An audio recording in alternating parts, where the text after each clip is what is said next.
Welcome to Masters of Trial Law, hosted by Corboy and Demetrio partner Bill Gibbs and me, managing partner Ken Lumb. In this episode, we tackle the epidemic of concussions and CTE. Today we're joined by Assistant Professor of Neurology from UCLA Medicine, Dr. William Flavin. Dr. Flavin, thank you for joining us. It's great to be here. Thank you for having me.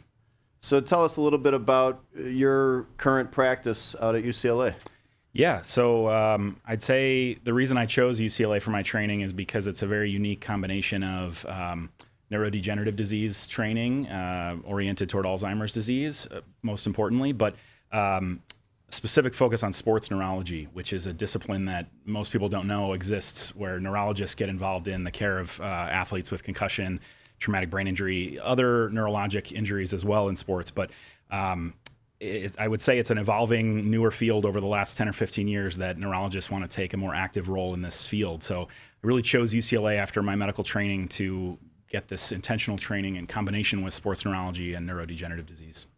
When you say neurodegenerative disease, I know what you're talking about, but our listener might not. There are various shapes and sizes, I guess, of neurodegenerative disease. You want to just kind of run through what they are? Yeah, I mean, these are all aging-related diseases, although as we talk more, I'm sure there are unique risk factors for each of these conditions, but most people will know Alzheimer's disease. This is the most common neurodegenerative disease associated with aging, causes dementia is the most prominent symptom, but there's many symptoms that are associated with neurodegenerative diseases beyond just thinking and memory. Especially mood is an important aspect of a lot of these diseases and how the mood can change with time. Parkinson's disease is, I think, the second most common, and that was actually the focus of my PhD research when I was at Loyola University in Chicago. And after that, you know, many others that are maybe lesser known. I think ALS, Lou Gehrig's disease, probably most people will know. More rare things, Chronic Traumatic Encephalopathy or CTE falls under this umbrella. It's really any condition that involves progressive degeneration or death of neurons, which are the main cell type in the brain that are responsible for sending messages, regulating thinking and memory. Let's talk about CTE for a second. How does CTE, from a medical or anatomical standpoint, differ from the other neurodegenerative diseases? Yeah, it's an important distinction, and I would say we really have many people in the field to thank to sort of stand on these shoulders of things that have come before us. But I'd say this science has evolved over the last 15 to 20 years that has really established that CTE is a distinct neurodegenerative disease different from Alzheimer's. I'd say when cases were first coming out in the early 2000s, there was some debate about how much overlap might there be. And I'd say even still, this is an active area of research, whereas people get older, they might actually have multiple neurodegenerative diseases going on in their brain at one time. But we try to think, you know, what is the prominent symptom? What is the major disease process that might be driving their progressive course? And really the hallmark of diagnosis is based in neuropathology, which is the study of the brain after someone dies. You know, they've made a donation either for research or just an autopsy post-mortem, and the brain is prepared, it's sectioned, it's stained with different techniques to really look at what's going on here, how have the cells changed as someone has lived their life, and what sort of signs can we see from looking at this tissue under the microscope that will tell us what was going on when that person was living. And really the titans of the field, I would say, that laid the foundation are from Boston University. Dr. Anne McKee is one of the most well-known neuropathologists. I'm fortunate to call her a colleague and collaborator now. But as I was going through my training, I was reading these foundational papers that came out of Boston University and other groups to really illuminate neuropathology. What are the changes that we can see under the microscope? And as you alluded to, the location of the damage in CTE is different from that in Alzheimer's disease. The pattern, where it begins and how it changes over time. There's a staging system that we talk about. So really important work that laid the groundwork for all the future research. And doctors like Dr. McKee can posthumously examine the brain, literally look at it under a microscope and see a distinction and a difference between the types of proteins and the types of degeneration in a brain that's a CTE brain versus an Alzheimer's brain? That's right, and that still remains the gold standard of diagnosis. Is we can't be 100% certain that someone died of Alzheimer's disease or CTE or even Parkinson's disease until we look at the brain tissue under the microscope after they've died.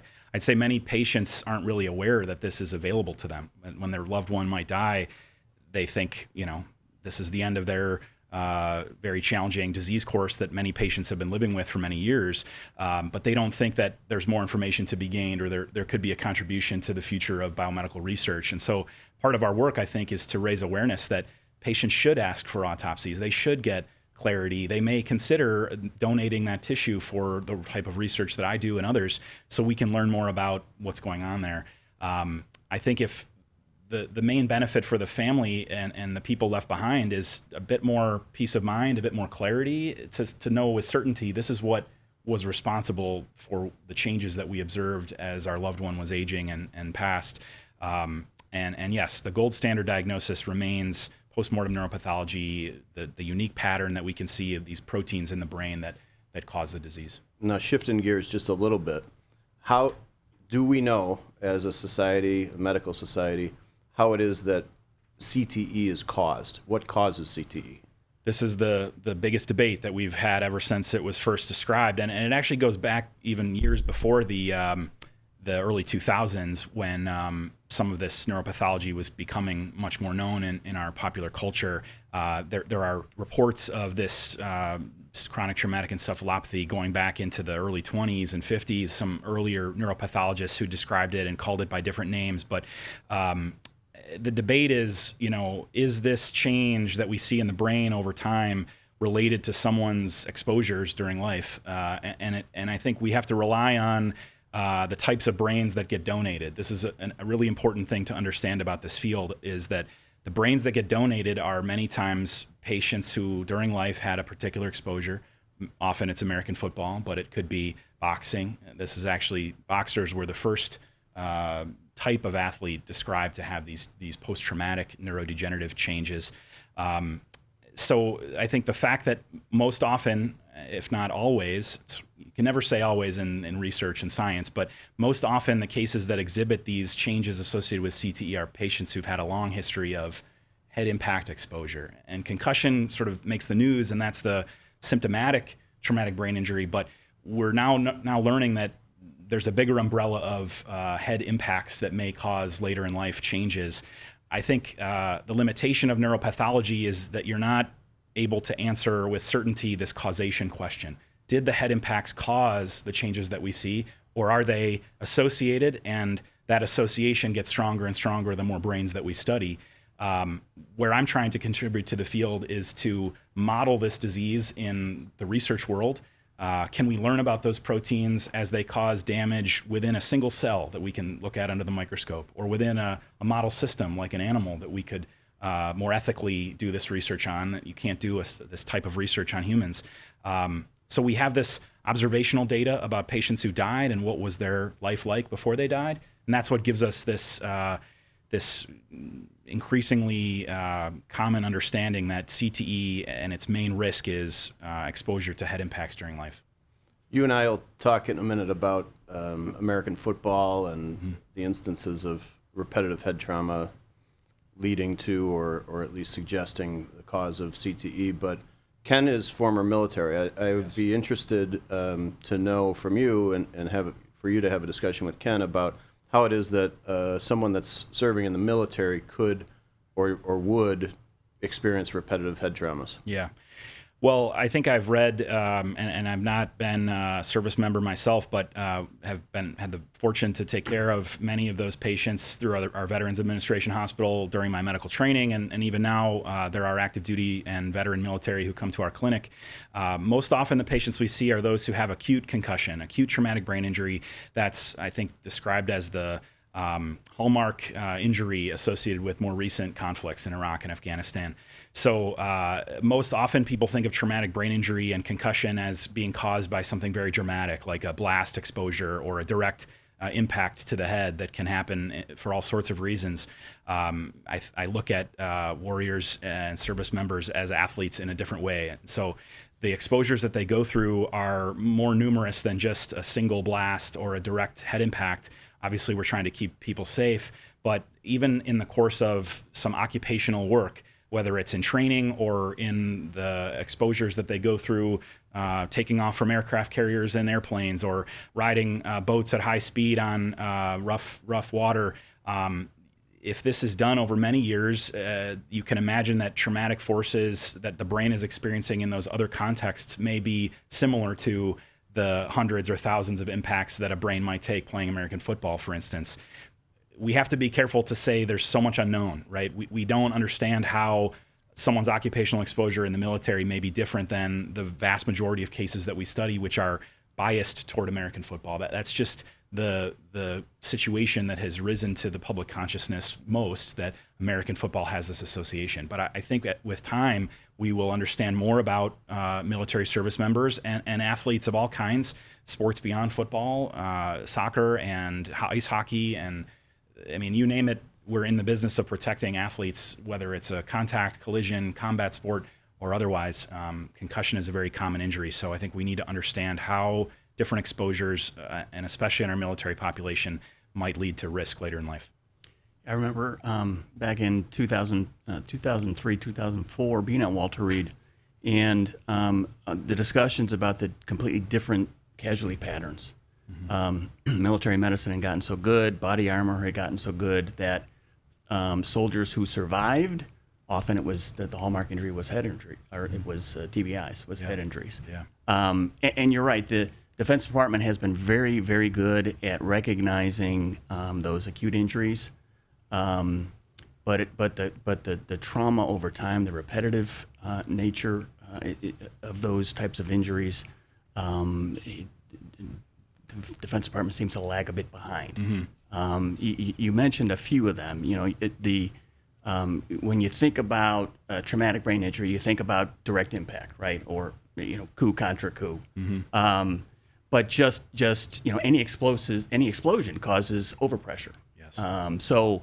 And that's not just being on the incoming side of an explosive. So firing, shoulder fire weapons, 50 caliber machine guns, grenade concussions or grenade blasts. Being an instructor on the rifle range and standing next to someone, even shells as small as M16 or M4 rounds, over time, I think we're just starting to think about the damage from that. And part of that realization is, okay, we need to do research on it to treat the people who have it, but then also to figure out ways to lessen or prevent it. Yes. It's an incredibly important area. I think the key operative word is the repetitive exposure, right? And you may not have any symptoms at all in that moment. I think back to my own football playing time. If I try to imagine what I would have experienced if I was a service member, I can remember many hits that I took from an incoming player where in that moment I said, whoa, that was a big impact.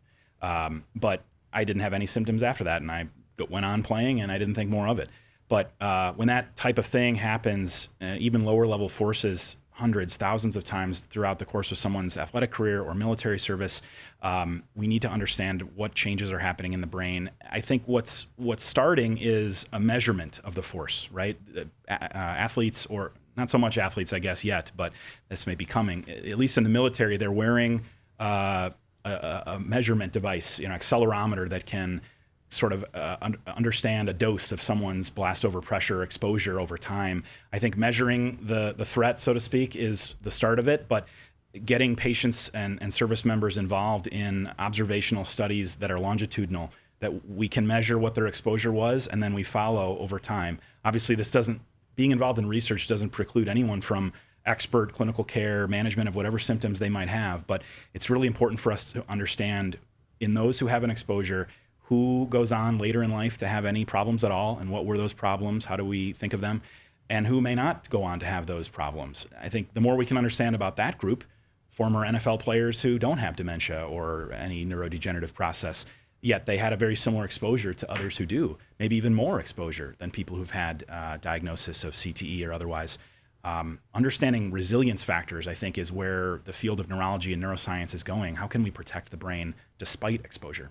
Yeah, you mentioned earlier and it's kind of the nature of the beast, but the vast majority of the research subjects have been the people with the endpoint that you're studying. Yes, right? They've already died. How do you adjust? If in epidemiology you want to study a whole population and compare controls or normal with people without the endpoint. Yep. Is there any encouragement to have people without symptoms of CTE donate the brains, or is there any? Yes, and we haven't talked about our own exposures, but I'll be the first to say I'll donate my brain when I die, because I think that's what's needed is people who have had an exposure yet may or may not have symptoms. So far I'm doing okay, but I hope that I don't have those symptoms as I get older. Even if I do, the more donation, the more awareness we can raise for the importance of this studying this brain tissue and improving the research that we do based on that. It will help understand the whole spectrum of risk. And then, as scientists, we say understanding a disease process will open doors for future treatments, for strategies to measure that risk over time, for earlier diagnosis, blood tests, brain scans that can help us diagnose. Like I already said, the diagnosis is only postmortem, and that's really challenging for living patients, for doctors to tell them, we think that this is what could be going on. We've ruled out a lot of other things, but we can't give you a diagnosis formally until you die, and then it's not so good for them. So on to your playing career. You played at the highest level for Charlie Weiss and Brian Kelly. I only laugh because I wasn't, I certainly don't think of myself as a highest level athlete. There are many of my teammates who had many more accomplishments than I did, for sure. Yeah. But you graduated from Notre Dame in 2011, and you were on the team, was it 4 years? It was 3.5 years. I was telling Ken that it's 3 seasons, because as a walk-on, I wasn't recruited to play football. I went to Notre Dame to be a student. I was a biochemistry major. I grew up going to football games because my dad went to Notre Dame, common story, suburbs of Chicago, and family that went to school there. So I grew up a huge Notre Dame fan and was lucky to have an opportunity to go to school. And so in the course of my freshman year fall, there had been a friend of mine in the dorm who said, did you ever think about trying out? This is someone who had already made the team, already was a walk-on, very accomplished athlete. And so I said, of course I've thought about it. I've seen Rudy, like anybody growing up a Notre Dame fan, you've dreamed about that opportunity, but I never thought of myself as a good enough athlete to have a chance. So I gave it a chance. I was lucky to be a bigger guy compared to many of the other walk-ons. So it worked out for me. My first fall was 2008. So then it was sophomore year, 2008, junior, 2009, and my senior year, 2010, which was Brian Kelly's first season. And that's the season you were long snapping for field goals? Yeah, so we try to make a distinguishing point to say short snapping, because although it is the same technique, we had 2 different players. I was doing this short snapping for field goals, and then a teammate of mine was doing long snapping for punts. But was happy to be a part of that group, kickers, snappers, punters. Still stay in touch with many of those guys, and good friends that I made throughout that time. It was a great opportunity to finally say I have a chance to contribute on the field. That's not something that everybody gets. And first few games, I was shaking in my boots, wanting to not make any mistakes. You want to be invisible as the snapper, But a lot of life lessons, great time. We had a successful season, and then moved on to my medical training after that. Yep. So as a fellow walk-on special teamer, I A, salute you, and B, sympathize with everything you went through to get there. Struggles, yes. My freshman year, either my freshman or sophomore year, the GA for the offensive line was a guy named Justin Hall. Mm-hmm. And you'll remember that as a backup defensive back, a defensive player, most of my time was with the offensive team, because we were running scout team. And exactly. So I spent a lot of time with Justin Hall, and unfortunately we've lost Justin, and his brain was donated and demonstrated CTE, and he joins 18 members of the Notre Dame football community whose brain has demonstrated CTE. A friend of ours and a former client, Paul Horning, former client, Dave Dewerson, the list goes on. And I hate to kind of get personal, but one of your teammates is also on that list. Yes. And wondering if you could just kind of talk to Taylor, is it Dever? Dever, yeah. Your experience with him and what your knowledge is of kind of his case.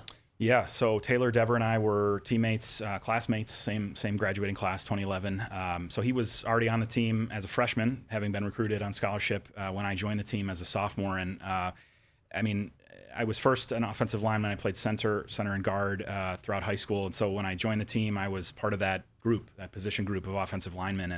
And I remember looking at even my classmates and saying, I'm never going to play on the offensive line. You know, Taylor and many of the others were few inches taller than me and many pounds heavier.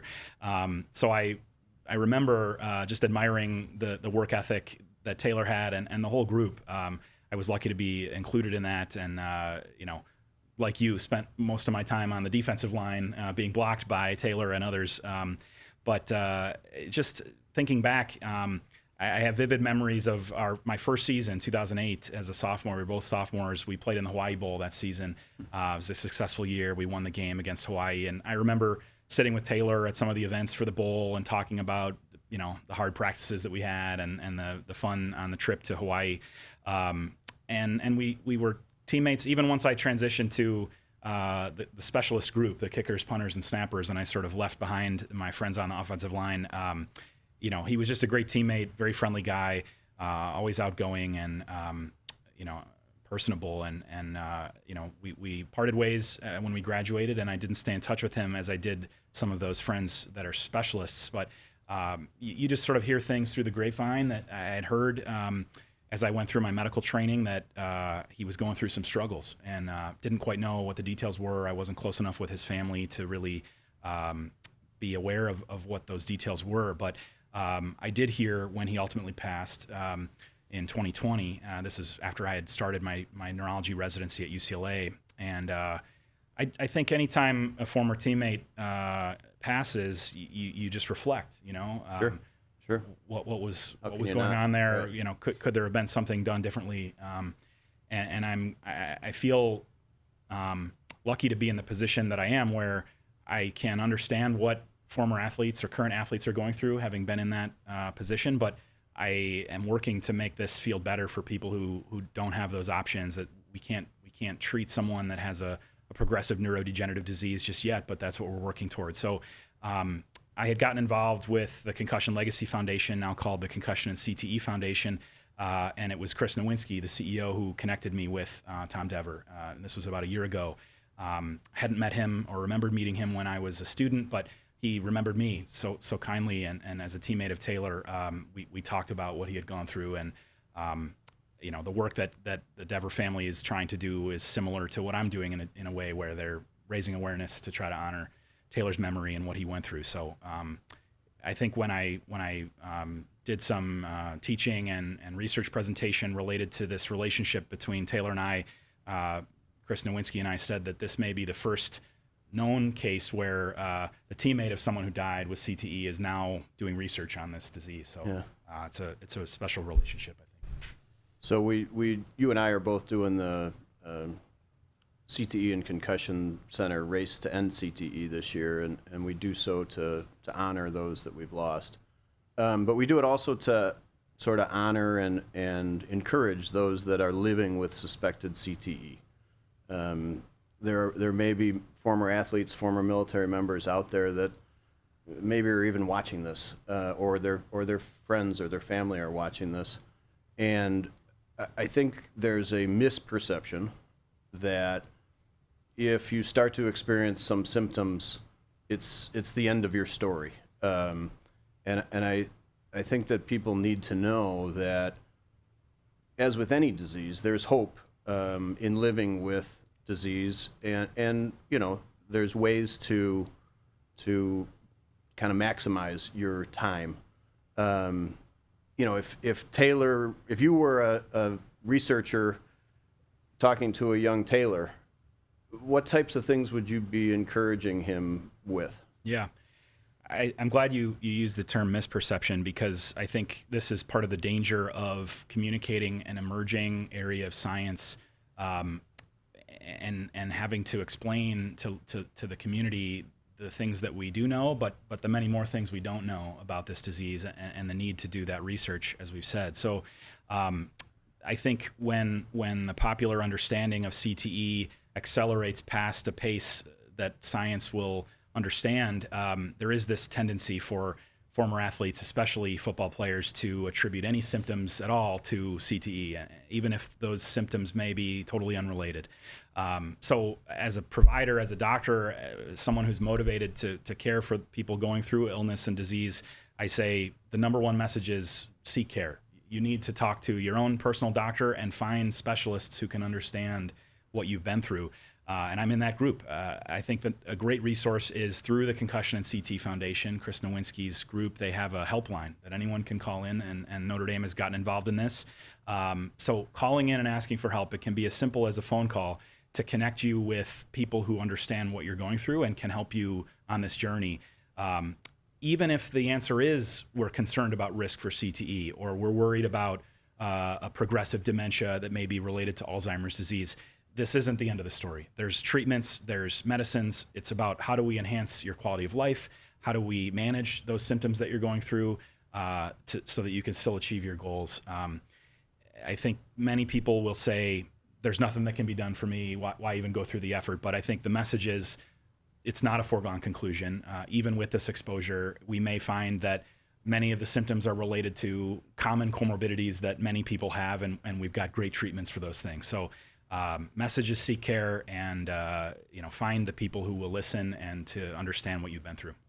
If you or a loved one suspect you may have CTE or have concerns about it, concussionandcte.org/helpline is where to go. And the resources are plentiful. Doctors like Dr. Flavin and others are available all around the country to help people. So I think that's important for people to know. And they're not limited to former college or professional football players. No. I mean, I've talked about programs that we have even at UCLA for active duty and veteran military. I mean, concussion is a common injury, and it goes beyond sports. I think the reason we train in something called sports neurology is because that's a common place that a common injury occurs. But motor vehicle accidents, could cause a concussion and persisting symptoms. I think another common misperception is that if I've had one concussion, then I'm destined to have CTE, and that couldn't be further from the truth. Everyone will recover from concussion. There are certain people who take longer to recover. And those are the patients that often come to our clinic. Why are my headaches lasting weeks and weeks when other people have recovered after 2 weeks, you know? Yeah. So we treat them, we manage their symptoms, we accelerate their recovery. Our job as providers is to say, it's not if you'll get better, it's when, and how can we accelerate that? So concussion is a common injury that we can manage and may contribute. It's part of a risk contribution toward later in life neurodegenerative disease, but it's certainly not a foregone conclusion that 1 or even 10 concussions will ultimately cause CTE. We're talking about different risk factors, and I think that the thing that seems to be rising in research lately is it's not even the concussion number, even if the number is high during someone's athletic or military career. It's more about years of exposure to non-concussive repetitive head impacts. So we want to measure these things, we want to understand them, and that starts with seeking care that will directly benefit you as the patient, but also benefit the research community. When you talk about years of exposure, it makes me think of youth football. And I know Chris Nowinski and others have advocated for beginning contact football later in life. Yeah. Just wondering what your thoughts are on that. Yeah, I mean, it's. I think we each have a perspective, and it's guided and clouded potentially by our past, our biases. And so, understanding that I started football when I was 10 years old in 5th grade. And I played for 12 years, 4 years in elementary school, 4 years in high school, and 4 years in college. I think each parent and family, each child interested in playing sports needs to have a discussion about this. I think the idea of reducing exposure is important, and I think that does change the calculation of risk for someone as they get older. The proposals that have been out there have suggested playing flag football before age 14, for instance. So pre-high school. Don't be in the contact sport environment, and if that desire is still there at the time you get to high school, maybe that's a more appropriate time. My colleagues, many of them are pediatric neurologists and trained first in pediatrics and then in neurology, and focus on this youth and young adult population, and we know that the brain is still developing even into college age and beyond. So I don't think that we'll ever know with certainty, is there an age at which exposure to repetitive head impacts is now considered safe? I think it's a calculation of risk and benefit that families should have with people that are trusted and close to them. Doctors should be involved in this and specialists in this area. It often is asked of me what would I say for my own son. It's just a common, Sure. how are you going to make this decision? If you are so knowledgeable about this field, what guidance would you offer? And I would say, even thinking back to my own time, did I need to be in a contact environment in 5th and 6th and 7th and 8th grade? I certainly had a great time. It was very fun to be in that environment, and I enjoyed my time.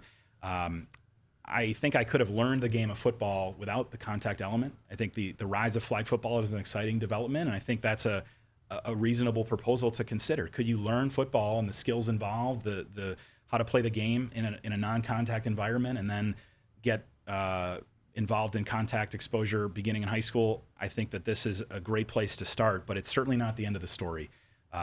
We need to understand what is that age range and how does risk contribute then, and are there additional strategies that can mitigate risk contact sports exposure even when you're involved in the contact game?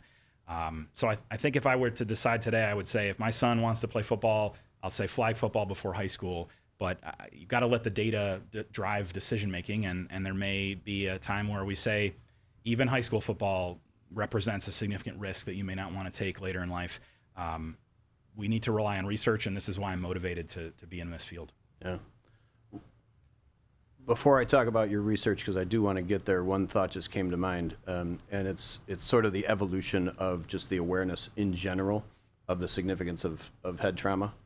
When I was playing, a long time ago, and when Paul Horning and Mike Ditka were playing, even further ago, the stories were that, if you came off the sideline, someone would be saying, "How many fingers do I have up?" And everyone always knew it was 2. And when you said 3 or 4, they said close enough and put you back in the game. Mm-hmm.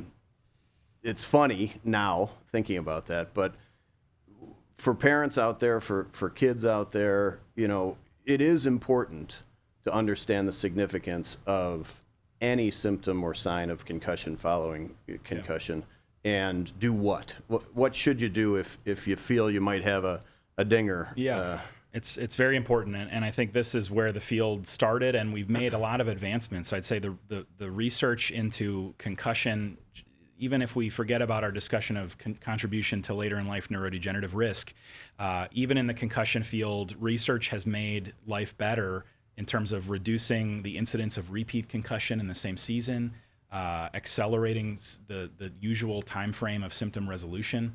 And it's we talk a lot about the concussion protocol. You hear that on TV all the time in the NFL. But you're right that in the past, concussion was managed with a switch.